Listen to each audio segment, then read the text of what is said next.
Hello and welcome to the super important show. On tonight's show, first there was COVID, then there was monkeypox, now there's carnivorous penis plants. Thanks, Obama. Find out what music makes your cheese taste best, because there is a type of music that makes your cheese taste best. And finally, when the aliens come, how drunk do you want to be? Because let's face it, you're going to be drunk. I'm your host, Destiny Adato, but with me, I have two amazing co-hosts. First up, if she was fighting Teen Witch, she would definitely be able to top that, is Heather Jules Booth. How you doing, Heather Jules Booth? I'm great, and I'm loving every week your intros for me get stranger and stranger in like the best possible way. I just found out that Blake Lively's sister is Teen Witch, and it blew my fucking mind. Okay. Next up, our special guest, put your virtual hands together for this guy. If you were to say that he is super funny, that would be totally fair. His name is Kevin McNair. How are you doing? Oh, wow, I love that rhyme. I see what you did right there. That's great. Yeah, it was a lot of work. We went on a journey, but we got there. We did it. Kevin, let people know. Tell us about you. What's your story? Well, my story is right now I'm based out of Connecticut. I used to be commuting to Manhattan every single day for like the past 10 years. Yeah, it was a little bit crazy ride sometimes on the Metro North, especially on like St. Patrick's Day. But right now, in Connecticut, working from home. Also have my own studio, photography studio built in my house as well. So I've been doing portraits and still doing live shows all over Connecticut. And when I'm not doing that, I'm still performing improv with Comedy Sports down in New York City. Nice. Yeah. And I'm bringing up your social right away because if folks are not following this guy, follow this guy, because like every picture that I see on his social is fucking amazing. Hire him to take pictures of things. Follow him. I'm bringing it up again. Everybody just take your time, write it down. Super important. Yeah. Theater photo guy, because apparently in Minnesota, there's another Kevin McNair photography. Jerk. How dare. Talk about some Highlander stuff right there. That's offensive. I'm offended. You guys want to get into this thing? Yeah. Heather, do you want to as soon as I figure out the right button, do you want to start us off with World You Crazy? Oh, yeah, of course. How could I not? Y'all, we got some good stories tonight. And let's kick it off with possibly my favorite headline in a long time, and that is "Stop Picking Carnivorous Penis Plants, Cambodian Environmental Officials Plead." Seriously, stop it, people. Yeah, just stop. This article, I don't normally give you who the article is written by, but the name of this article's author is Patrick Pester, which is real close to Patrick Peter, and he writes, "People picking penis pitcher plant poses problems." And you know that he went out, got drunk, or whatever his thing of choice is after he wrote that little byline, because he was so proud of himself. Anyway, I don't know why I'm giving this guy so much shit. The Cambodian government have recently asked people to stop picking a rare carnivorous plant that, when viewed from a certain angle, looks a lot like human male genitalia. They shared images on Facebook of 3 women snatching up what are called pitcher plants, and these women are posing with them, and the ministry officials have asked, please leave these rare plants alone. Do we want to bring up the picture? Oh, do we want to bring up that picture now? It's your call. It's your story. I got 2 pictures of this plant. I got the one with the ladies and one without. Let's go ahead and bring up that first picture. Let's bring it up without the ladies first. Bring it up without the ladies? Okay. Let's bring up without the ladies so we can get everyone an idea of what they're looking at. Yeah, let me go full on this one. Yeah, you gotta go full. Yeah. Yep. Yeah. So there's those plants. Yep. That somewhat resemble a penis, but also eat things. And also eat things. So the Ministry of the Environment wrote on May 11th, "Thank you for loving natural resources, but don't harvest, so it goes to waste." So I also want to point out that the name of this plant is Nepenthes holdini. Not a joke. And it's related to a species called Nepenthes Baccarensis. I might be mispronouncing that second part. No one will ever But it know. looks a lot like Holdini, Baccarin. It just sounds very phallic. It all sounds very phallic.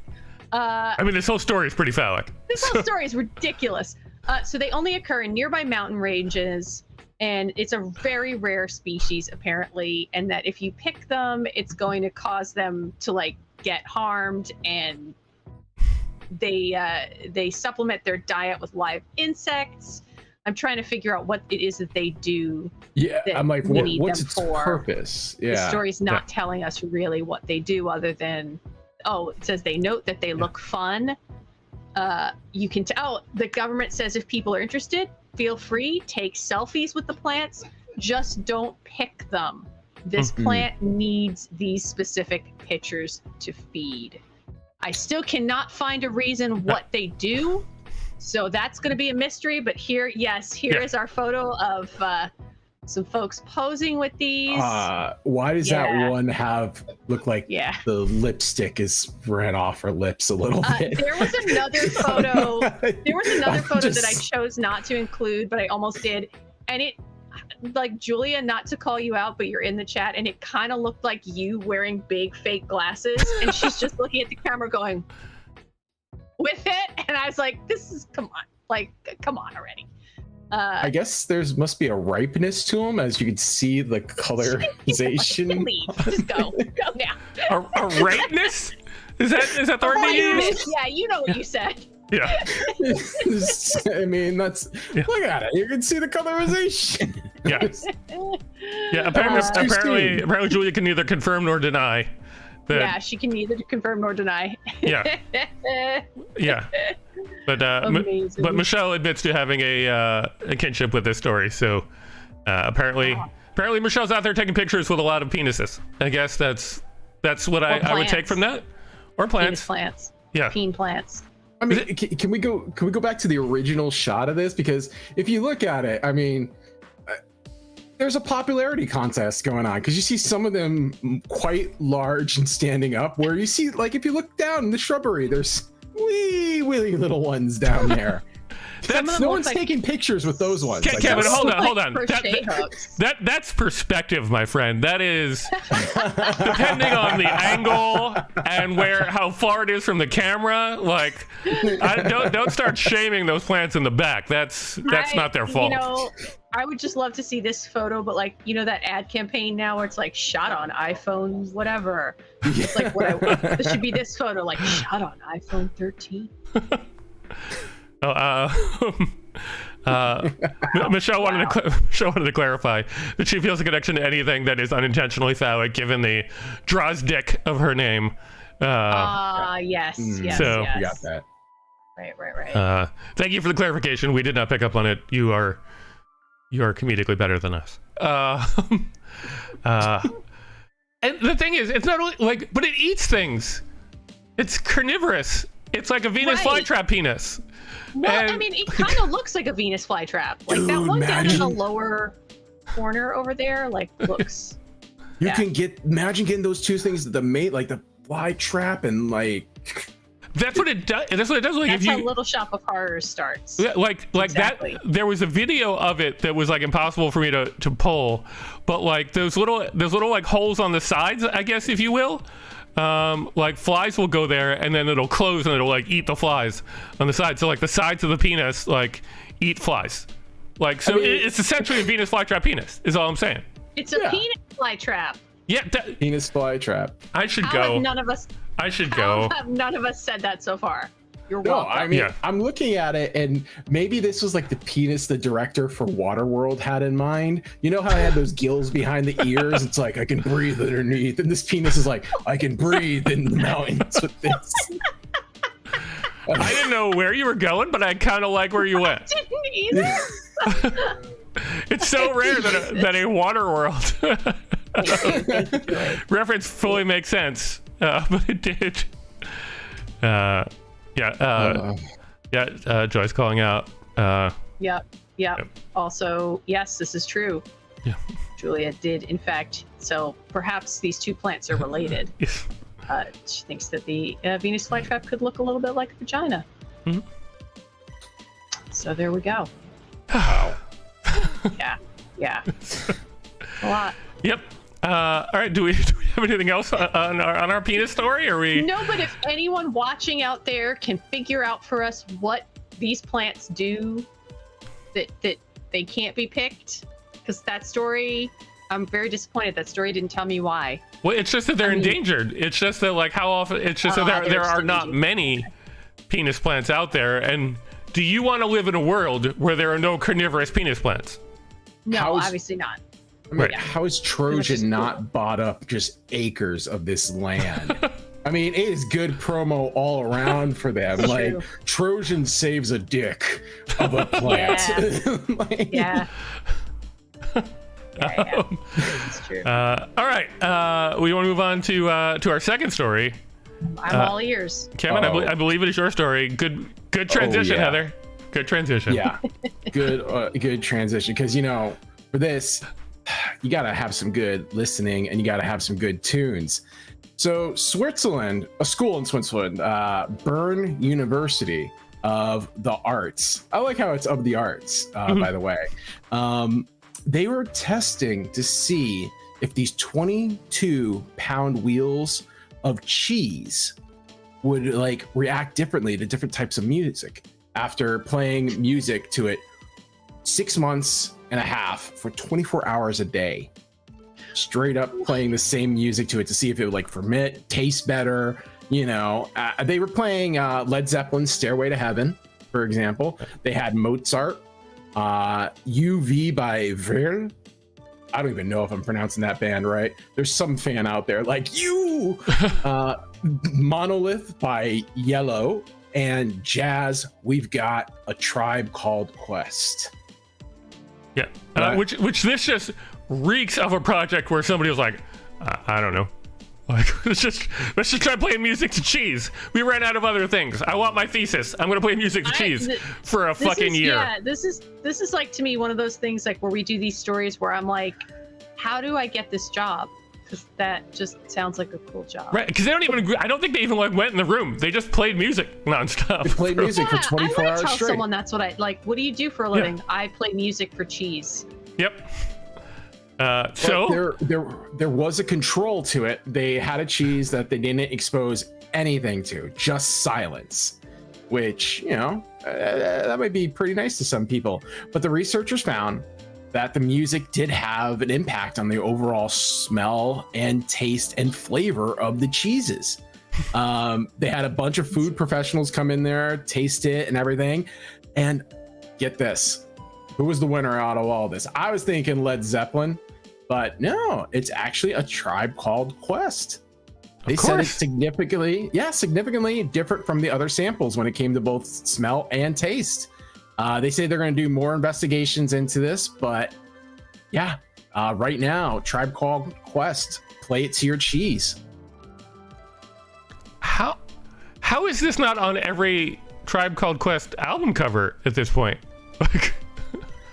I really don't know, and the fact that they haven't expanded the music is beyond me. Yeah. Did they play? Oh my god! Whole music just for cheese, nice. I mean, what was that one monk group that had that hit song in the 90s where they would just play the Gregorian chant? Yeah, something like that. We should play that to the cheese. We gotta get some different variants in there. I mean, what music artist would you play to the cheese to see if it would change it? Obviously, Toto. Yeah, but different types of you could do original 80s Toto, late 70s, early 80s. You've got to play the soundtrack to Dune, obviously, and then you play 1991 Toto, and then present day Toto, and you see how the cheese does. I'm gonna guess that early 90s Toto, the cheese is kind of there's some good stuff in here, but okay. See, I don't feel like there was enough variety. I feel like on one hand you should have Kenny G. On the other hand, you should have Dude, you want to eat the cheese. You still want the cheese to be good. You still want to eat it. Right. Yeah, exactly. Yeah. But don't you think the cheese is going to taste better if it's super relaxed? If it's just been relaxed, not sad, not depressed and get me out of here. That depends on the Kenny G song. Some of the Kenny G songs are just sort of are just relaxed, man. They're just chill. Really They're just chill, having a good but- time. We've learned more I'm gonna about one you up this week, that, though. Dustin. Yeah, I'm not saying I don't have Kenny G on any of the things that I listen to. I'm just saying that like it's an extreme is all I'm getting. Like I mean I could say Enya instead if that will make you feel better. But like listen. there should be like Enya and then like Slayer and like a Skrillex in there somewhere just so we like get a sense. And you're playing. I'm just thinking of that like Enya song we all think of. Yes. Except it's like for the cheese. Okinawa Flow or whatever it is or something like that. Yeah. Except it's for the cheese, and now I'm just like exactly. because I'm like rewriting the lyrics in my head to be about cheese. You see, I want to settle this with like boy bands. I want to let's put Boys and Men on one cheese, Backstreet Boys on another, New Kids on the Block. Wait, what if we start like betting pools too, y'all? We could make money off this. Vegas is missing out on a very lucid betting. Instead of roulette wheel, cheese wheels. Yeah. Put your money. What's going to make the cheese taste best? Here's what I think we need to use it to solve. On one hand, we play Crisscross. On the other hand, we play Another Bad Creation, because that feud's been going on for as long as I've been alive. And we decide, I feel like Crisscross won, even though some of them are dead. But and then we ask the cheese, here's a third entry in the ring, Christopher Cross. Yes. I mean, that's not fair. I'll Crisscross is going to win every time. I mean, it's just like these Switzerland scientists are probably like, we played Nickelback to the cheese and we have found unlimited energy. Not usable in any way, but it's there. This is so strange though. Like cheese is not alive. Isn't it? Isn't it like bacteria or some shit? Yeah, it is like bacteria. So I guess I guess it's that's like alive. a form of, Yeah, it's almost like dry aging steaks in a way, you know. Yeah. Let's play some music to some steaks. That would be interesting. I mean, listen, that would be an interesting theory. Like, does it affect these sort of bacteria? Does the bacteria have taste in music? I guess. Wait, yeah, bacteria has ears. Damn. Ish. I mean, think about it. Like, if you're like tiny, right? Like, you're gonna vibrate to the music, and if you vibrate to the music, you're gonna have something that you prefer to vibrate versus something you like. Like, everybody has a favorite vibration, I assume. And cheese and bacteria are the intro to Africa. Absolutely. Yeah. So I don't think they need to have ears because their whole body shakes. So anyway, wow. Now I want to take some Kenny G to the penis plants from earlier and see what happens there. Oh my god. I think we're gonna see them slowly wilt. Right. We're gonna like, man, why are the penis plants all dying? We got to start a GoFundMe, guys, and everybody in the chat, we need to donate money so that we can start a career of betting on cheese, music played to cheese, as to which one's going to taste better. So I think, what do we need, like $500,000? I feel like that's a good start. So easily $500 to make the actual experiment, and the rest for us to just blow on whatever.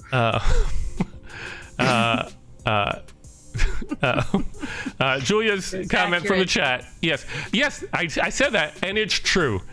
It's true. If there's anybody out there who doesn't have a favorite vibration, they're lying. They're lying to you right now. Julia, admit it. Admit it. Since you're the one who quoted me, admit you have a favorite vibration, as does everybody else. Michelle is getting her credit card to help donate. Because I'm assuming Michelle has at least like a $200,000 credit limit. So easily. Yeah. So that should. See, Julia's saying maybe. Everybody does. Do we want to talk about this anymore, or are we going to move on to our third story? I mean, I have so many questions about this, but this is only an hour podcast. So. Okay, I mean, go ahead. I don't want to stop you, but if you. Oh no! It's like I said, this is only an hour. I think we should move on. Okay, so moving on to our third story. Sometimes you have to run from the police. Look, it's a thing that we've all done at some point in our lives. When the cops show up and they want to arrest you for a crime that you committed last year, and you have to get away. But only a handful of people are willing to have sex during that police chase. I believe, as we were talking about beforehand, I believe Charlie Sheen in a movie did it, and one other human being did it. This particular guy in the story. Let me get my notes up so that I can actually give you all the correct details from this ridiculous human being. A guy by the name of Joshua James Childs. Now, about a year ago, he had gotten into a fight because he was arguing with somebody outside of his school who was dropping his kid off to school in Australia, and somehow they got into a fight, and he knocked the guy off of the bike that he was using to bring his kid to school, punched the guy in the face 5 times, and then just like went on the run. And eventually the cops showed up. They eventually tracked him down. They found him in his car, and he speeds off. With an unnamed female passenger in the car. For whatever reason, they decided to protect this lady's identity. And the cops are like, okay, don't worry. We are going, we're going to throw down those like road spikes to pop his tires. High-speed police chase over. They threw down the spikes. It pops 3 of his tires, but the guy's like, you know what? Screw it. I'm going to keep going. Then they threw down another set of tires, another set of spikes. They popped a 4th tire. Now he's just on his rims. And he's like, you know what? Screw it. I'm going to keep going. But hey, lady who's in the passenger seat, come on over here. So the cops were chasing this guy in his car, and they just saw the female passenger, while the guy's going like 30 miles an hour, just hop on the guy's lap and just sort of bounce up and down, completely blocking the guy's vision. So it wasn't even just that he was in a high-speed police chase and just that he was having sex, but he was also essentially driving blind.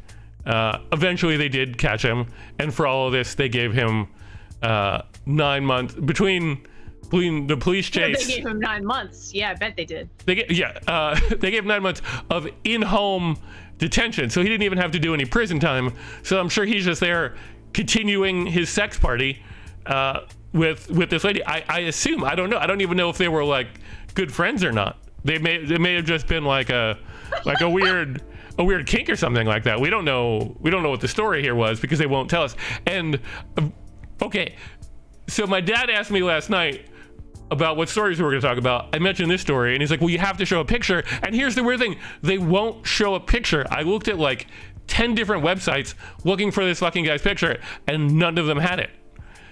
Which kind of makes me like wonder. I just, what were your Google search terms? Well, that was the problem. Because because the fact that the word child is in his name meant that you couldn't look. Oh, wow. Okay. You couldn't look dicey. I was making a light, funny joke about right. you. No, I get that, and I ruined it, but but that was the problem. Yeah, because like Joshua, like whatever, Joshua James are like 2 very common names. So like, and you couldn't. I could look up Joshua James Childs, but I could not add the word sex to it because then I was like, oh, then I will definitely 100% end up on a list that I don't want to be on. Yeah, don't look that up. Yeah. So I did find a bunch of articles, and none of them had a picture of this guy. So I'm going to assume that they were unattractive, but they were like unattractive in the middle. Like they weren't like real gross, and they weren't like real hot, because either one is a good story. Like if they only deserve the story if they're like conventionally hot. Is that what we've decided? Right. If they're very attractive, then everybody's like, ooh, that's super sexy that they did it. Or if they're like super gross, then they're like, oh, that's super gross. But if they're just like normal looking people, then it's like you don't care.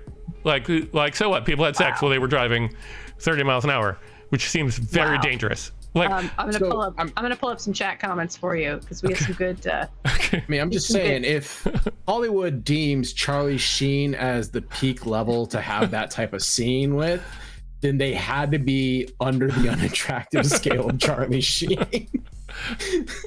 They have longer roads. Yeah. Do they? Is that a thing? Is that a thing? Do they have longer roads? I don't know. I feel like this might be a dick joke. And I don't often do this, but I'm putting my own comment up there to share with you because it is truly a letdown, Hunter. Yes. Well, I'm just sitting here thinking like, oh, I mean, what positions would have been able him to drive safely still? You know, there's only the one. I mean, they only did the one where she was on his lap, like facing him, I think.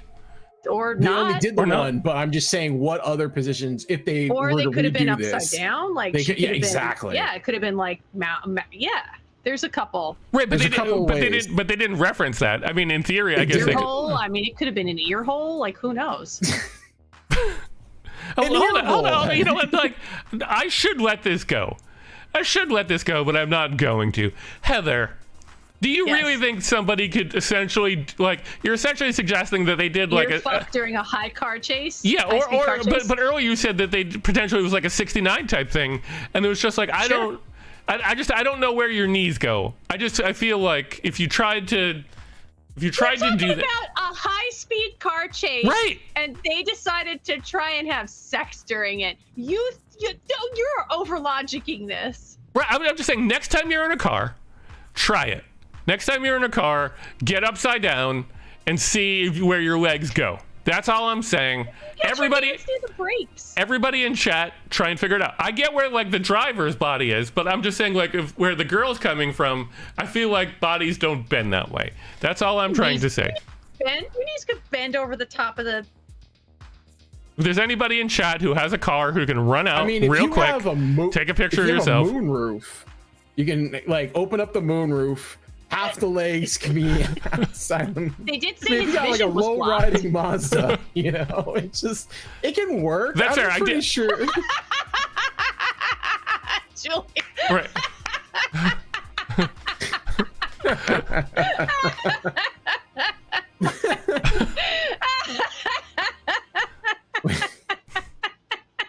It's possible. You just gotta believe. I love this comment so much because I've known Julia for so long that I could hear her saying this to me. Oh my God, Joy has a comment. Trying to drive for. Driving Miss Daisy, the sequel. But no, Daisy in the front seat. Oh, you know that's been made. Right. The driver has to be part of it. The whole point of this is the driver is one of the two people. And I will drive, but like we'll die. Like I'm not the person, like it's not a good idea to have me drive normally. But having me drive during sex, although the argument could be that in this particular case, this person was already not able to see stuff. I'm already not able to see stuff, so maybe I'm the perfect guy for this. I don't know. We've talked a lot about how in a life or death situation, Andy Fitch is going to save you. So I think what's actually going to happen is that you're in danger of dying in this situation, and Andy just rises from the back seat. He's been there the whole time. No one knew. And he's just like, I got this. And he like pulls out a knife and saves the day somehow. Not by murder, but just like so Andy's watching us do it while this whole thing happens. He's in the back seat. He's in the back seat, yeah, but not to be a creep. He just was there to like, because there might have been danger. Who knows? Okay. Wait, so there's one thing to the story though that I'm thinking about. Now I'm breaking into the car mode in my brain. I'm like, did he have cruise control on? Because that makes life a lot easier. Put on the cruise control. Get the seat back. It's a lot easier. But remember, he didn't have setting of a car terrifies me. He didn't have tires. He didn't have tires at this point. Still gonna go, right? But he's keep going. He's on rims. Like, how do you control a car on fucking rims? It doesn't matter. Cruise control is still going. You keep it in line. You got the sparks going. You got the smoke going. You got a hell of a production right there. Yeah. I mean, to me, it's an Australian, but that's as American gets. It's true. I mean, God. All right, we should 66. We should move on before we say get pulled. Yes. For this story. Before YouTube is like, hey. Before our sponsors demonetize us. Oh wait, we don't have any, so it's all good. Okay, let's get out of the gutter for a minute here, guys. Let's move on to What the Fact. Our second. Oh no, that says Would You Rather. It shouldn't say Would You Rather because that's not where we're at. But let's move on to What the Fact. Albert Einstein. Let's go on to Albert Einstein. Albert Einstein was offered a job in the 1950s that he just flat out turned down. That was a ridiculous job. I will give you guys the choices because I don't think you would have guessed any of them. Was he either offered the job of Secretary of Energy for the U.S. government, the the president of Israel or a sidekick on The Tonight Show? In the 1950s, which one of these jobs was he offered? And I will go to you first, Heather, because you are first chronologically. I think A is too easy because he did all the like E = mc squared, and I don't know if that involves energy, but I'm just gonna assume that it's like physics and stuff, and it does. Joy is like A. Yeah. I feel like C. If it were C, I would already have heard of this story. Okay. So by default, by like process of elimination, I'm gonna go with B. Okay. But it's strictly a guess and strictly process elimination. Kevin, what do you think? I mean, Secretary of Energy seems like such a standout for what he did, but there's a part of me that also believes that sidekick on The Tonight Show is a possibility, because I heard he had a sense of humor, you know? Mm-hmm. And when they portray him in Bill and Ted's Excellent Adventure, when they go up to heaven, they have Einstein up there, he's cracking jokes and laughing. So isn't that Bogus Journey at that point, or is it bogus? Yes, bogus. Yep. So I'm gonna go with C. I have to go with C. Okay. Joy went with A, so I think we have one for everybody. If anybody else in chat wants to throw out a suggestion now's the time. Otherwise, I will give you your answer. Joy is saying she'd love it to be C. Joy, unfortunately, it is not C. Oh, come on. Heather was right. Really? It is the president of Israel. Israel. Yeah, the president of Israel, I believe, died in 1952. They were looking for somebody new to come in. And they were like, hey, Albert Einstein's a pretty smart guy. Maybe he could do it. They offered him the job, and he was like, yeah, that's not what I do. Like, I'm a very, like, objective, like, math guy. I don't do politics. So he said, thank you very much, but decided he's not going to do it. So now we know that Albert Einstein was almost president of Israel. That's very cool. Brings us to our second question. Why did Kazakhstan arrest New Zealand's Chloe Phillips Harris upon entering Kazakhstan? This was, I believe, in 2019. Kevin, I'm going to go with you because obviously I'm sure you know all about Chloe Phillips Harris and her entrance into Kazakhstan. Our choices are officials were sure she was a Sacha Baron Cohen character. B, they arrest everyone not from Kazakhstan until they can interview them. Or C, they didn't believe that New Zealand was a real country. Oh, one of these is true. One of these is true. Yep. And it's, for me, it's just like you hear so much about Kazakhstan and Sacha Baron Cohen that you actually wonder if that might be the true thing. They might have been actually offended, but then they arrest everyone not from. I could understand that as well. C, I can also get that as well because what is it? Australia sometimes doesn't want to consider it a country. So I will actually go with. I'm going to go oddly enough with A. I'm gonna go with A because I think they would be offended by Sacha Baron Cohen. Yeah. Okay. Heather, what do you think? Whew. This is tough. I don't think it's C because I feel like we keep hearing, I feel like that's a stereotype that we would see in the Sacha Baron Cohen movies. So I feel like it's not that. I think that it might be B. And that's just like a strange little known fact that we don't realize that that's a thing they do, or maybe they do it now after the movies. But I feel like if it's not B, then it's going to be A. Okay. But I'm going to stick with. I also don't know who Chloe Phillips Harris is. Chloe Phillips Harris was just a traveler into. Just a random traveler. Yeah. Okay. I'm still going with B. Okay. So we have a B. We have an A. Another B in the chat. Another B in the chat. Julia's going with C. Julia's going with C. As is Michelle. Yeah.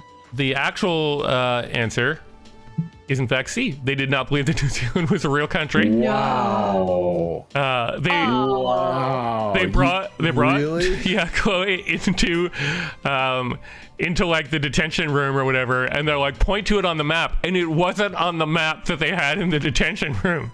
They were like, no, like that is just part of Australia, and they're like, no, it's its own country, and they're like, no, give us your Australia passport. New Zealand is not a real place. And they're like, yes it is. And eventually the person was like, I came from there.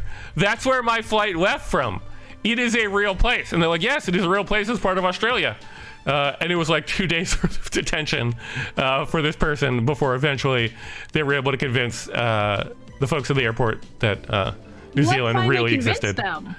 I think she was able to call home at some point, and I'm not 100% sure. I watched a documentary on Lord of the Rings, and they're like, what?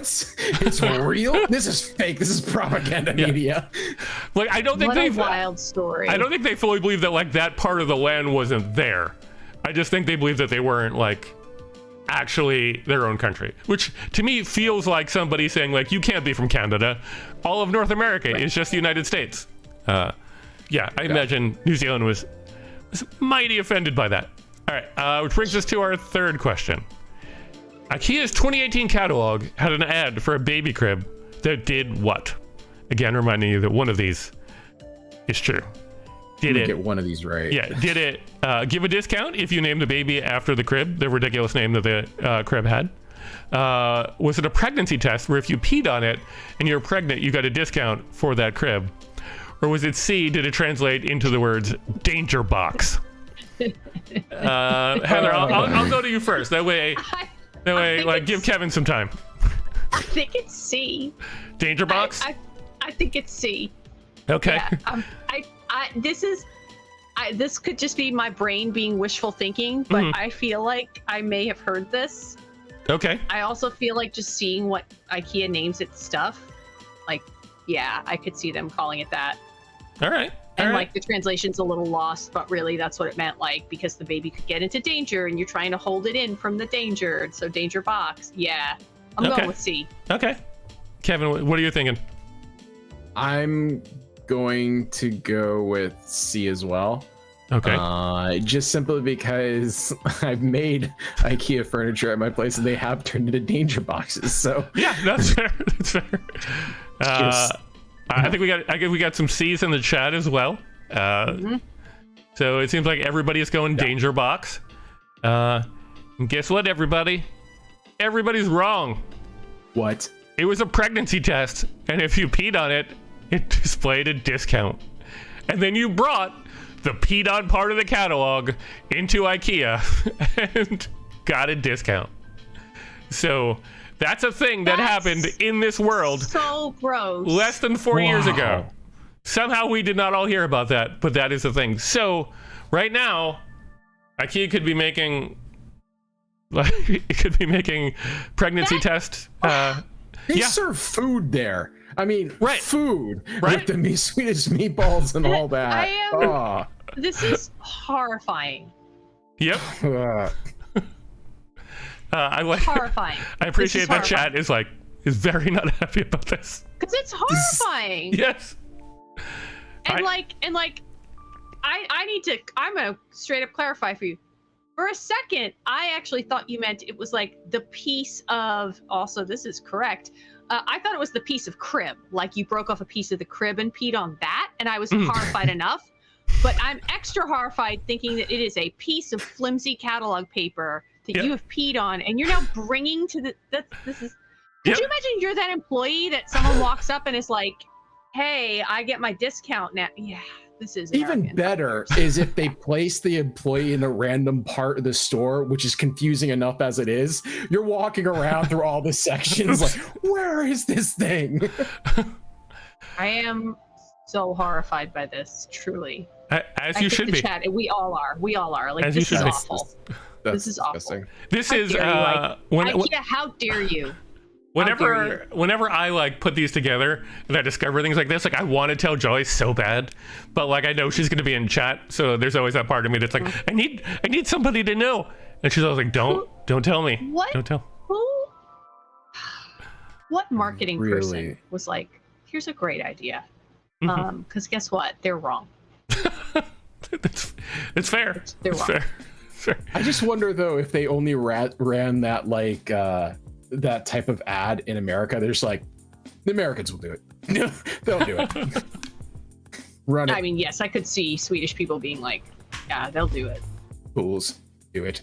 Dumb Americans, they'll do it. Yeah. That's my Swedish accent. So if I bring in 4 pregnancy tests that are all positive, do I get it for free? Oh, you know, Kevin, absolutely, That's you know that's exactly what's what going to happen. happened, you know? Absolutely. Someone's bringing in 4. Someone's brought in one that they've gone and gotten pH, like they've studied up on how to make it seem positive, and they've gotten like high pH something something apple cider vinegar, and they've like, haha, we're going to get it. I've got 4. Yeah, yes, absolutely.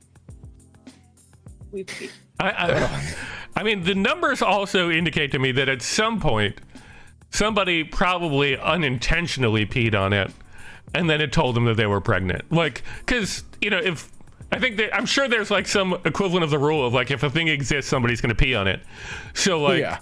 There was probably somebody who was just like reading the catalog in the bathroom, like put it down, peed on it by accident on a night that they were drunk, and then discovered that they were pregnant by virtue of peeing on a catalog. So it's only a matter of time before that happens. Do we want to move on to our since we're pretty deep into the show at this point, should we move on to our would you rathers? Yep, I guess so. Yeah. Although I could talk about this weirdness forever. Yep. Oh, Heather, do you want to kick us off? I'm not sure I'm ready after this peeing story.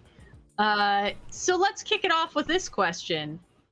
Would you rather never get sick, never feel pain, or never feel stressed or anxious? What a question. How dare you? How dare you? What is that? Yeah, how dare you? How dare you? This is a terrible question. I'm going to go to you first, McNair, because you are the guest. I feel like this would be an easy answer for me. I would Really? I would do never feel sick or never feel pain. Simply because like when I'm working with certain instruments, I always pinch my fingers, cut my hands, and a lot of ouchies on it, and I'm just like, I don't want this. And then imagine if I got COVID and I never felt it, like many of the other people have got it. I think that would be the way to go. Okay. All right, looks like Joy's with you on that. Mm-hmm. Yeah. I mean, Wow. I don't get stressed and anxious as it is, I'm pretty chill with it, I've got Wow. ice running through the veins. Wow. All right, my turn. Yes, it is. I've gone back and forth on this one like a lot, just because like on one hand, if you go with the never sick, never feel pain, like assuming that we're like that you feel like the pains that you're supposed to, like you don't grab like a hot pot and burn your hand or whatever kind of thing. Like I'm assuming like the helpful pains still exist, but like if you choose like never sick, never feel pain, and like, okay, I know that I will die of old age or like getting hit by something. For me, probably getting hit by something. So like you know that you have that thing of like, as long as I'm careful, I'll live like super old and everything's like good. But I am the exact opposite of Kevin in that I am anxious and stressed like literally all the time. And I wonder what like the superhuman version of me, like, because I feel like that version would be really good of where I'm just like, I am confident about what is happening right now. Never happens. It happens like once a year by accident. So like, I think that my life would probably be better if I went with never stressed and never anxious, assuming that like I'm rolling the dice on that I'm not gonna catch something like awful or like hurt myself, which I'm actively in the process of having hurt myself. So that part sucks, but I'm gonna go with never stressed. What do you think, Heather? I am kind of. You see, like I said, I was. This is a difficult question, because nobody wants to feel. Joy. Nobody wants. Like, I don't like being sick. I don't like feeling sick or feeling pain. It sucks. Right now I'm sitting here and I have like this whole pain going down the side of my back that fucking hurts and it's annoying. And so you see me like doing all this because I'm just like, every time I move, it just hurts. And I'm like, let's try to move again. So that sucks and I hate it. But I also, like you, Dustin, am in a constant state of stress and anxiety. And I also wonder what it would feel like to just not feel that, to just, like, I wonder if it would, and Topping kind of brings this up too, with like the, if you are sick or in pain, would that mean you're a little more chill about it? Because there's like that anxious side goes away. And I think that while I don't like any of these things and I don't like feeling them and I don't enjoy being sick and feeling pain, I think I'm gonna choose never stressed or anxious. Okay. Because I think I would love to not have a baseline feeling of just like baseline anxiety, because I don't like it. Is that where we feel like chat has come out? No, I feel like chat's leaned more towards the sick pain. Oh, okay. I you know, this is a long comment, but Topping is saying, if you have no stress and never feel anxious, would you end up being a bad employee and get fired and end up being a jerk and losing friends? I don't know. That's a good point. Right. Do we need that little bit of stress and anxiety in our lives? We probably do. But I would love to not. And it explains a lot in my life why I've been fired and why I've lost many friends. There you go. There you go. There you go. It works. It makes sense. So you're a cautionary tale. Okay, good. That's yeah. So yeah, but I feel like chat leaned more towards the sick and pain. Okay. All right. So that means we're tied, which is cool. Yeah. Yeah. All right. Let us move on then to question number 2. Kevin, I think that's yours. Yeah. In a Hunger Games scenario, which weapon would you rather have? A bow and arrow with 50 arrows, a gun with 10 bullets, or a sword? Heather, why don't you lead off with this very brutal answer? I know. So I can easily eliminate a bow and arrow with 50 arrows because I know myself and I am clumsy and I would be very terrible at there's no way I'm going to learn how to be an excellent archer. I don't ever see a world where that's going to happen. Mm-hmm. So I feel like I'm just like, that's a disaster waiting to happen. I feel like, I think if we're in a Hunger Games situation, I might choose the gun with the bullets because I feel like I could learn how to shoot pretty well. And I feel like it's the most deadly and you could like snipe people from far away because I'm assuming like you could be hiding behind a tree and shoot them or something. But I also I could be full of a lot of rage and I love a sword where you could just, you know, it's kill or be killed and you have to emerge the victor. So just stab everyone. Okay, so your choice is sword. I don't. Or gun. I didn't know. I'm not trying to force you into a choice. I'm not sure because I like them. I honestly like them both. I just know I don't want the bow and arrow.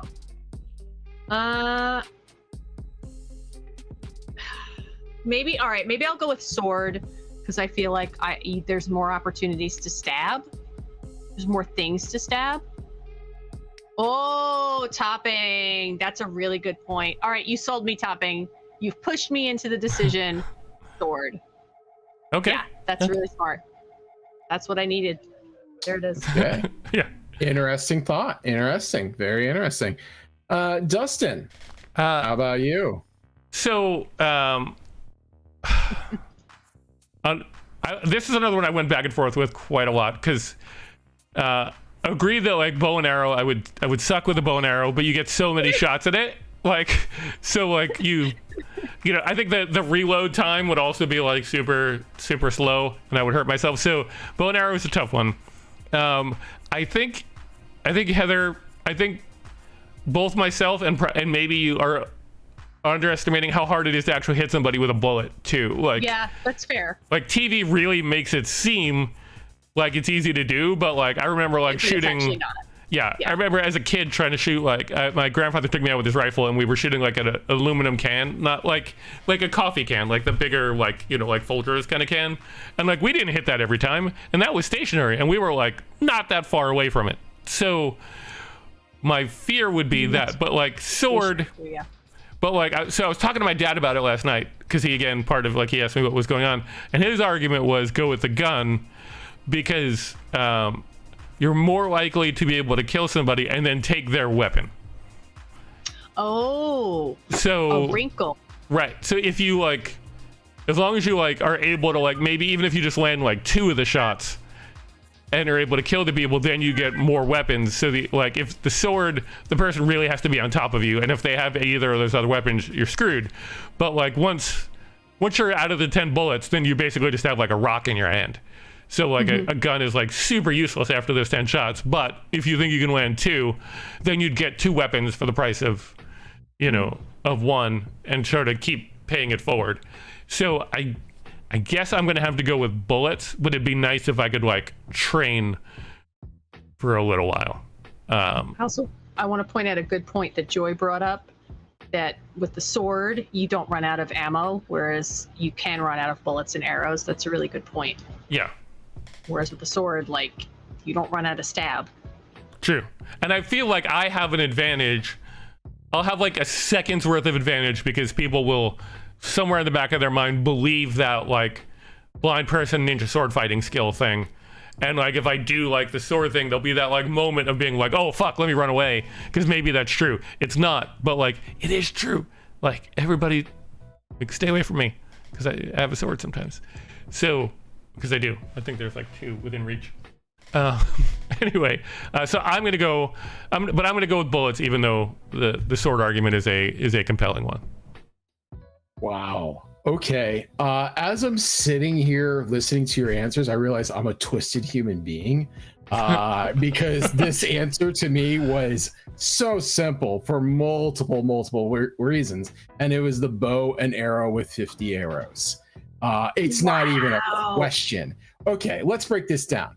First off, you got the bow. All right, the bow itself, you take away the string, that bow can be used to club people with.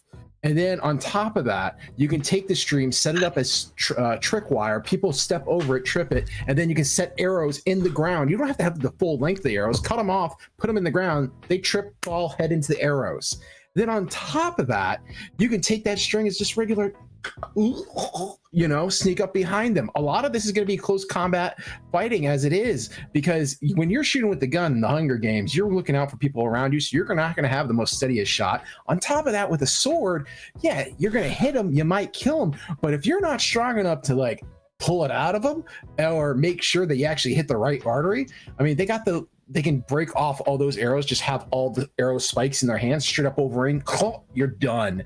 And then they can also use some of the arrows as long projectiles, and the broken sticks, they can use that and the feathers with the little arrows. Start a little fire, keep yourself warm at night like they did in the Hunger Games.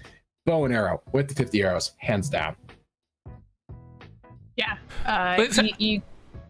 McNair, everyone has decided in chat, you are clearly winning and surviving Hunger Games. But I want to push back a little bit, just in the sense of like... How can you push back on that? That was an eloquently worded dissertation on how he will use a bow and arrow to survive the Hunger Games, with things that I was like, oh, that's wow, okay, right, yeah. Right, no, I'm not saying it wasn't well thought out, but it's making some assumptions that I don't like. Okay, so here's one. You assume that you can't pull a sword out of somebody, but you assume that you can strangle somebody with a wire. Strangling takes a lot longer than people think that it does. Like TV makes it seem like you get strangled in like 8 seconds. How do you know this, Dustin? Because I read a lot of articles, okay? And there was an article about like things that TV tells you that are a total lie. And like actually strangling somebody takes like a lot longer, and it's a lot harder, and they can like elbow you at any time, and then you're fucking done. And now like putting that string back on the bow, super hard. Also, putting the arrows in the floor, if you put the arrows in the floor and somebody falls on them, like you got to get just the right angle. Otherwise, they're just like, ooh, you scratched me a little bit. So I'm just saying, like, I think that you are over simplifying all the tools around the bow and arrow. I'm sure chat is like going to give me crap about this. I'm sure Kevin's going to give me crap about this, but I'm just saying, I'm thinking like Arnold Schwarzenegger in Predator style with like the bow and arrow in Hunger Games. And you're right, there are some stuff like that, but you know, it's just more options, more lethal ways to get someone. Hold on. Looking at chat for a minute. Joy is saying, I'm forming an alliance with Kevin. That's right. Joy. She is. Joy, you and I are married. You have to form an alliance with me. She is chosen. Joy, it's what? Kill or be killed. So she's chosen. We're having a talk about this when this is done. Forming an alliance with somebody else. You could say I'm forming an alliance with Kevin and Dustin, but not. His sales pitch on bow and arrow, that was extremely convincing. I was convinced. Conversations are going to be had when this is done. Yep. Serious conversations are going to be had. All right. Somebody's in trouble, and it's not me. All right, we want to move on to our third question. Joy, you better form that alliance now. Yes. Sleeping on the couch. All right, moving on. You are, yeah. No. Julia, I know. Okay. I know how to use a bow and arrow. In middle school, there was an archery lesson, and I won. I won the archery lesson for the ability to hit a target from the farthest distance and with the most accuracy. So I know how to use a bow and arrow. I just also know how to use a gun, and I would use the gun, and...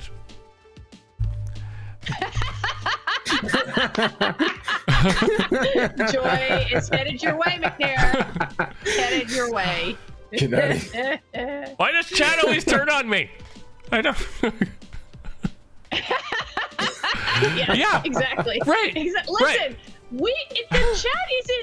The chat's not conspiring. You open the door for chat to come in. I don't think that's true. I think chat open the door and chat's like, oh, okay, this is what's gonna happen. All right. I think the reason is because nobody wants to go after the guest, because the guest is a guest and everybody wants to be very welcoming, and Heather's got this like likable thing of like, look at me, I'm in a pretty dress, I'm so likable, everybody's nice to me. If somebody's mean, Chris will... stuff on this particular episode and argued about incorrect sex positions in a car. So I'm just saying. Let's move on.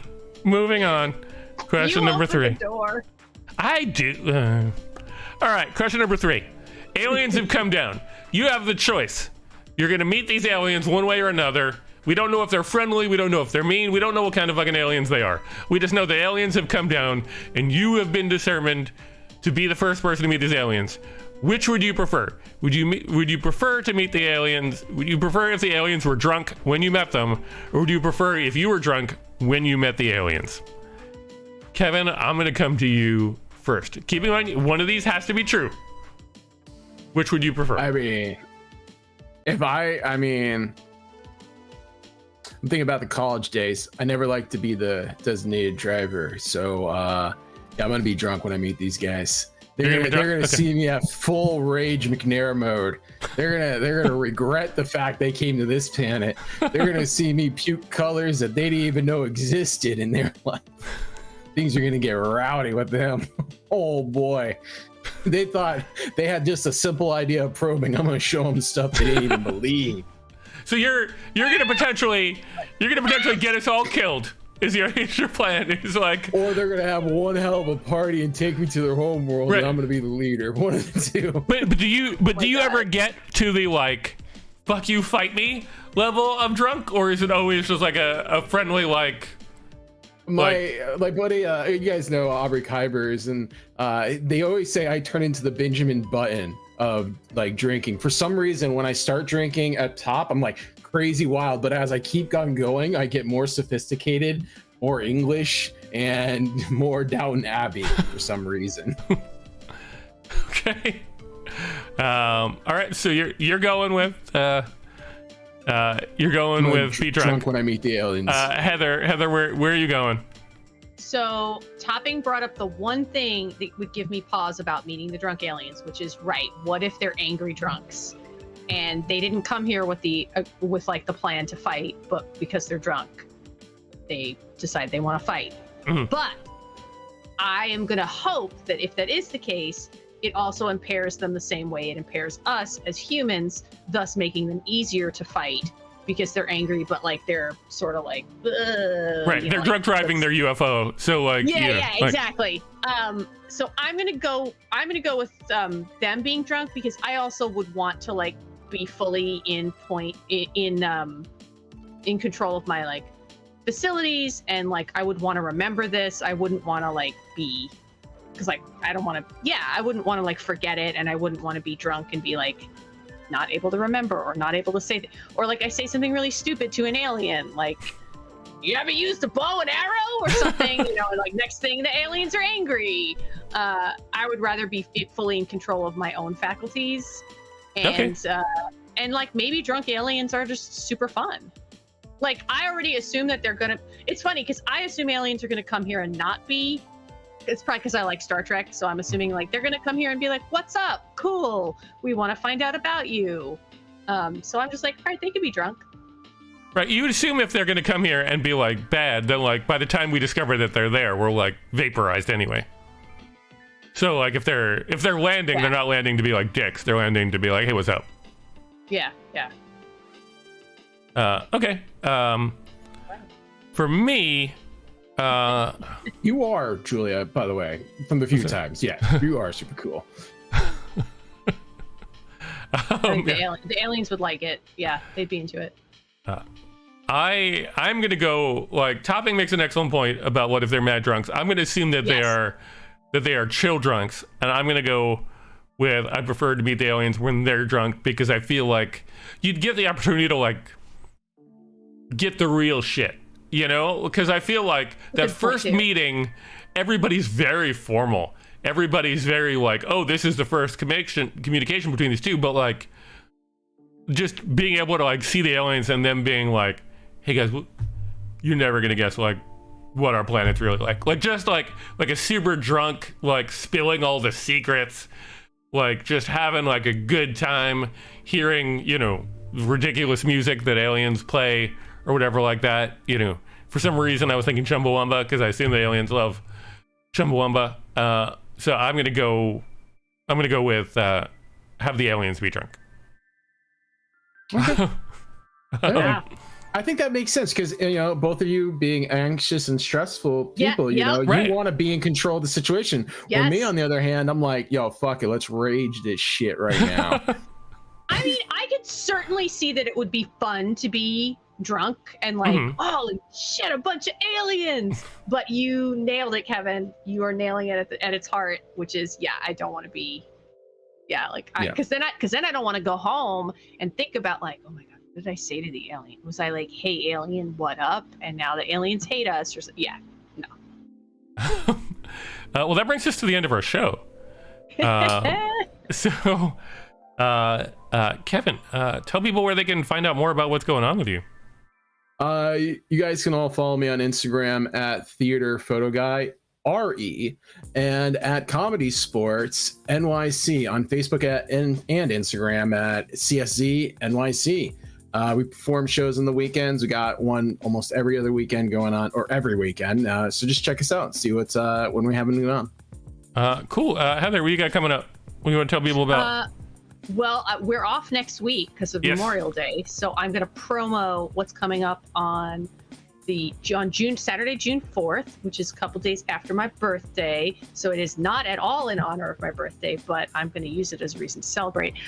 Leah Evans, who some of you know, wrote a Nickelback musical. So she wrote a completely original script based around the music of Nickelback. She wrote a jukebox musical. It's quite enjoyable. I had a chance to read through it. It's ridiculous because it's Nickelback, but it's quite enjoyable. And she actually manages to make Nickelback not something that you're just going to sit there and make a joke about.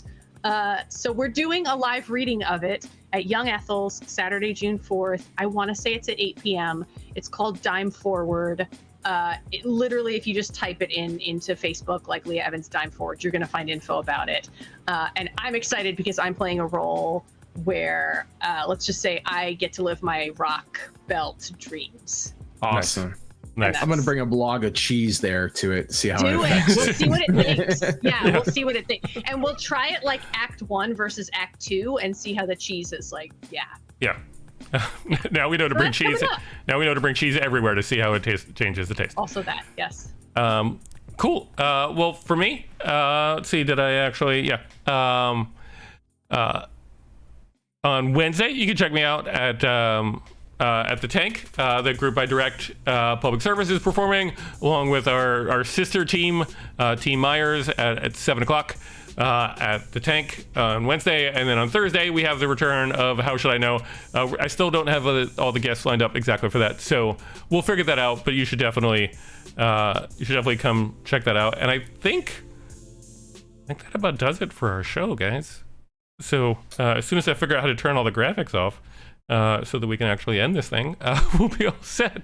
Thank you guys so much for watching. It was awesome to have you here. Kevin, thank you so much for joining us. Thank you to everybody in chat for being wonderful and for making fun of me, even though I would prefer if you would do that less going forward, but you're going to do it more because I said that. And we'll see you not next week, but in 2 weeks. All right. Have a good night, everybody.